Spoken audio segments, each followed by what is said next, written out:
Buenos días a todos, yo soy el doctor Gustavo Staffieri, soy médico cardiólogo, especialista en hipertensión arterial y mecánica vascular, soy el actual director de la Unidad de Hipertensión Arterial y Cardiometabolismo de Grupo Oroño y soy el jefe de la unidad coronaria del Sanatorio Parque de Rosario. Y soy ex coordinador del grupo de trabajo de mecánica vascular de la Sociedad Argentina de Hipertensión Arterial. Quiero agradecer mucho a Artery Latam por la invitación y al Colegio Panamericano de Endotelio por dejarme participar en este primer curso. El tema que me asignaron fue ¿cuánto aporta la cardioimpedancia en un estudio de mecánica vascular? No tengo conflictos de interés. Entonces, para empezar la charla, vamos a hablar de un caso clínico de Alicia, de 45 años. Ella es hipertensa desde hace 5 años y me la derivan a mi centro por hipertensión de difícil manejo, nos lo manda su médico de cabecera. Él la había estado estudiando por hipertensión secundaria, ya que Alicia era una hipertensa resistente, confirmada inclusive por monitoreo ambulatorio de la presión arterial. Por una cuestión de tiempo en la charla no voy a poner todos los estudios, pero la realidad es que ella estaba estudiada y estaban descartadas las principales causas de hipertensión secundaria a través de Doppler, de su bioquímica, tomografías de abdomen inclusive, y ya venía medicada con bisoprolol 5 miligramos día, valsartán amlodipina 320 10 miligramos día, espironolactona de 50, hidroclorotiazida de 25 miligramos día, doxazosina de 4 miligramos día y recientemente le habían agregado en alapril 10 miligramos día ya que ella seguía hipertensa y en la localidad en la que ellos estaban no tenían mayor tecnología para seguir evaluándola y por eso nos la derivan a un centro de mayor complejidad como el nuestro. Al momento de la consulta, Alicia me trae, además de todos los estudios que habíamos dicho recientemente de hipertensión secundaria, un laboratorio donde no encontraba grandes alteraciones, salvo un perfil lipídico que sí se encontraba alterado, y al momento de la evaluación presentaba, luego de varias tomas en consultorio, con una técnica adecuada y tomando en los dos brazos, el brazo que tenía mayor cifras de presión arterial tenía 174-103 milímetros de mercurio. Entonces uno plantea, bueno, estamos ante esta paciente que no controla claramente sus cifras de presión arterial. Estos mismos valores estaban confirmados por un monitoreo ambulatorio de presión arterial que tenía hecho recientemente. Entonces uno dice, bueno, ¿qué hacemos con esta paciente? Cuando uno se va a las guías, esto es el consenso de hipertensión arterial de mi país, que es un consenso realizado entre las 3 sociedades, Federación Argentina de Cardiología, Sociedad Argentina de Cardiología y Sociedad Argentina de Hipertensión Arterial, nos dice que en pacientes con hipertensión resistente debemos evaluar o nos sugieren evaluar cuál es el mecanismo de refractariedad. ¿Y por qué plantea esta opción? En gran parte nos lo plantean porque todos sabemos que la hipertensión es un trastorno hemodinámico que resulta en un desajuste persistente entre el volumen minuto y las resistencias periféricas. Es decir, que es un valor excesivo de un signo clínico, pero detrás de este hay un número muy diverso de fenotipos distintos de hipertensión arterial. Es decir, que la presión arterial entra en 2 grandes valores, que es el volumen minuto cardíaco y las resistencias periféricas, pero en base a qué relación haya entre ellos vamos a encontrar diferentes patrones hemodinámicos. Vamos a hablar de patrón de hipodinamia cuando encontramos un índice cardíaco bajo con aumento de las resistencias periféricas, y a la inversa hablamos de hiperdinamia cuando encontramos un alto volumen minuto con resistencias periféricas bajas. Pero las preguntas que nosotros hacemos es, bueno, entonces en el paciente que tenemos presión normal o que logramos normotensar, ¿significa que siempre su hemodinamia está corregida?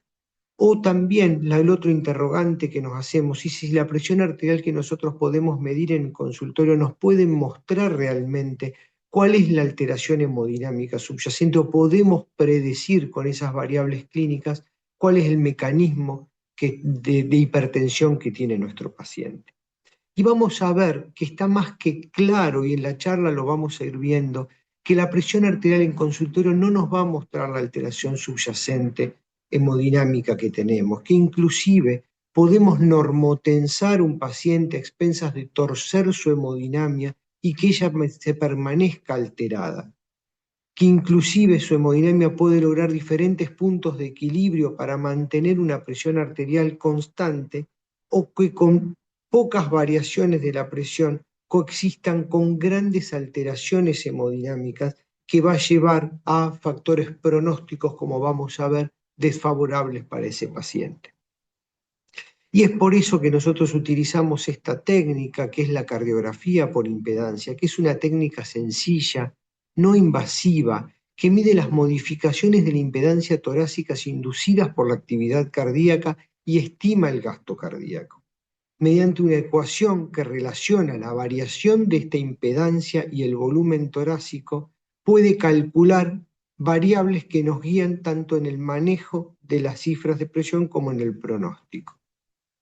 Esta técnica ha sido validada contra hemodinamia invasiva, es precisa, es reproducible, su utilización es muy simple y nos provee información sobre cuál es la situación hemodinámica que nos puede ser de gran ayuda para el ajuste del tratamiento en base a la fisiopatología de la enfermedad. Nosotros entonces vamos a colocar 4 electrodos, uno en la frente, uno en el abdomen y 2 electrodos circulares en la base del cuello y en la base del tórax para delimitar el tórax, que es un cono truncado. Entonces, de esa forma nosotros vamos a tener una tira de electrocardiografía, un fonocardiograma para evaluar el cierre y apertura de las válvulas cardíacas, y vemos en tiempo real la variación en la impedancia torácica del tórax. ¿Y qué variables nos va a aportar la cardiografía? Nos va a aportar variables en base al flujo, nos va a definir cuál es el volumen minuto, el gasto cardíaco, nos va a hablar de las resistencias, expresándonos cuál es la resistencia vascular sistémica y el índice de resistencia vascular sistémica. Nos va a aportar variables en base a la contractilidad, podemos definir el periodo preyectivo, el periodo deyectivo, la relación de los tiempos sistólicos, los índices de velocidad y aceleración que vamos a ver más adelante qué utilidad le vamos a dar, y vamos a poder definir variables en base a la cantidad de fluido, es decir, del líquido extracelular a través del contenido pulmonar de fluidos o de fluidos torácicos. Entonces, en base a el índice cardíaco y las resistencias periféricas, nosotros podemos definir 3 grandes patrones. Hablamos de normodinamia, cuando el índice cardíaco se encuentra dentro de valores normales, es decir, entre 2.5 y 4.2 litros minuto metro cuadrado, y un índice de resistencias vasculares sistémicas normales entre 1.680 y 2.580 dinas. Hablamos, como dijimos, de hiperdinamia cuando ese índice cardíaco se encuentra por encima de los 4.2 litros con un índice de resistencias vasculares por debajo de las 1.680 dinas. Y hablamos de patrón de hipodinamia cuando el índice cardíaco se encuentra por debajo de los 2.5 litros con índices de resistencias periféricas elevados. Otra de las variables que nosotros habíamos dicho era el cálculo del líquido extracelular. Y la cardiografía, a través de la impedancia torácica, que esta impedancia puede variar en base a la contextura física, las dimensiones, el índice de masa corporal, pero sobre todo el nivel de hidratación. ¿Y eso por qué? Porque a mayor cantidad de fluido torácico, la corriente circula con mayor facilidad, dado que la impedancia será menor. En cambio, a la inversa, en un paciente que tiene un contenido de líquido extracelular disminuido, esta corriente circulará con mayor dificultad y de esa forma tendrá una impedancia mayor. Este valor de impedancia nosotros lo llamamos Z0. Es decir, que a mayor líquido, menor es el Z0. Por una cuestión de practicidad y para que sea más intuitivo, nosotros utilizamos en realidad el término de contenido de fluido torácico, que es la inversa a la del Z0. Es decir, que de este modo el índice aumenta con el contenido pulmonar de fluido, lo que pasa a ser intuitivamente más directo al momento de evaluar el paciente. Por supuesto que hay variaciones del Z0 en hombres y en mujeres porque las características celulares son diferentes. Las mujeres suelen tener una impedancia basal mayor que el hombre por su estructura física. Entonces el Z0 en varones lo consideramos normal entre un 20 y 28, en cambio en las mujeres, como dijimos, algo mayor entre 23 y 32. Y estos son datos que tenemos que tener en cuenta cuando vamos a evaluar la cardiografía en base al género. Otra de las variables que es muy importante es complementar la cardiografía, que nosotros la hacemos en posición supina, con mediciones de la cardiografía en posición de pie luego de 3 minutos de bipedestación. ¿Por qué? Porque el Z0 va a variar. Y si la diferencia entre el Z0 acostado y el Z0 parado, luego de esos 3 minutos, es menor a 3, esto nos sugiere que el CFT está aumentado y estaría indicado o sugerido el mayor uso de diuréticos. Entonces, como dijimos, cuando uno tiene en cuenta el índice cardíaco y las resistencias periféricas, podíamos definir 3 patrones: normodinamia, hiperdinamia e hipodinamia, pero cuando ponemos como variable además el contenido pulmonar de fluidos, que es una expresión del líquido extracelular, esos 3 patrones se van a transformar en 9 patrones distintos que nos va a poder guiar en dónde estamos con nuestro paciente desde el punto de vista biomecánico y de esa forma poder guiarnos el tratamiento. Entonces este es el manual de mecánica vascular que publicamos en la Sociedad Argentina de Hipertensión Arterial, que invito a que lo puedan descargar en forma gratuita desde la página de la Sociedad Argentina de Hipertensión. Podemos ver cómo, en base al patrón hemodinámico, nos va a guiar al uso del tratamiento. Es decir, en los pacientes que tienen un patrón de hiperdinamia, nos sugiere el uso o el incremento de beta bloqueantes y en caso de que tenga alguna contraindicación, el uso de calcio antagonistas no hidropiridínicos. En cambio, en los pacientes que tienen patrones de hipodinamia, debemos suspender, si es que no hay una indicación precisa para el uso de beta bloqueantes, y la utilización de vasodilatadores, IECA, ARA2, calcio antagonistas dihidropiridínicos o en algunos casos vasodilatadores directos. Y como dijimos, si tenemos un CFT aumentado, debemos o aumentar la dosis o iniciar tratamiento diurético. En cambio, si el paciente tiene un CFT disminuido, debemos pensar en suspender o disminuir dosis de diuréticos. Entonces, de esta forma podemos guiar el tratamiento en forma mucho más personalizada para cada paciente, pensando en la hemodinamia y no solo llevarlo a la normotensión, sino corregir su hemodinamia. Pero una de las cosas dice, bueno, bárbaro, pero yo desde el consultorio, ¿puedo predecir en base a los parámetros clínicos del consultorio cuál es el mecanismo hemodinámico?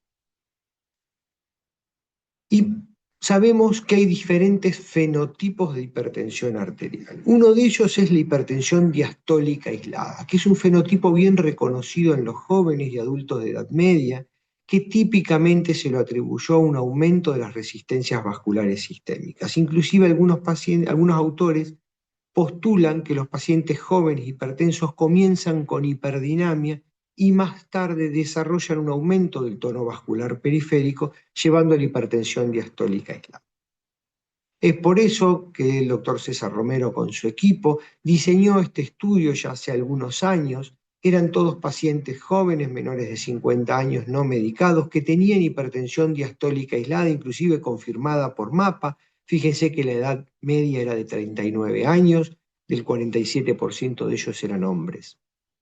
Y podemos ver en el gráfico como claramente la presión diastólica no se correlacionó con un índice de resistencia vasculares sistémicas. Es decir, que ellos concluyen que los pacientes con hipertensión diastólica aislada pueden tener patrones hemodinámicos muy diversos que no se pueden predecir basándose solo en la medición de la presión arterial y de la frecuencia cardíaca. Este otro grupo de trabajo del Hospital Italiano de Buenos Aires también evaluaron 636 pacientes hipertensos consecutivos con una edad entre 25 y 74 años. todos tenían una presión arterial diastólica similar y pueden ver cómo el índice de resistencias vasculares con el paso de los años aumentó en un 47%, con una caída del índice cardíaco en un 27%, sin variación de la presión arterial diastólica. Es decir, que la presión arterial diastólica no nos puede definir el patrón hemodinámico. ¿Qué pasa con otro fenotipo clásico, que es la hipertensión sistólica aislada del paciente joven? Que también clásicamente se la atribuyó a un patrón de hiperdinamia. Pudimos ver en este trabajo que sí, algunos pacientes tenían un índice cardíaco elevado, pero que había otro grupo de pacientes que se correlacionaba con un aumento de la rigidez arterial expresado por una velocidad de onda de pulso elevada. Esto sugiere que la hipertensión sistólica aislada en adultos jóvenes es también otra condición sumamente heterogénea que involucra elevaciones del volumen sistólico o rigidez aórtica en otro grupo de pacientes, e inclusive en algunos individuos se encontraban ambas alteraciones. Este otro trabajo, con más de 33.000 pacientes, una edad media de 53 años, eran pacientes con hipertensión sistólica aislada y los dividieron en 3 grupos. Unos tenían entre 130 y 139, unos otros entre 140 y 159 milímetros de mercurio de presión sistólica, y otros tenían más de 160 milímetros de mercurio de presión arterial sistólica, todos con una presión de pulso obviamente elevada porque tenían diastólicas bajas. Y podemos ver diferentes combinaciones del índice cardíaco y de las resistencias periféricas entre pacientes que tenían similares presiones arteriales sistólicas.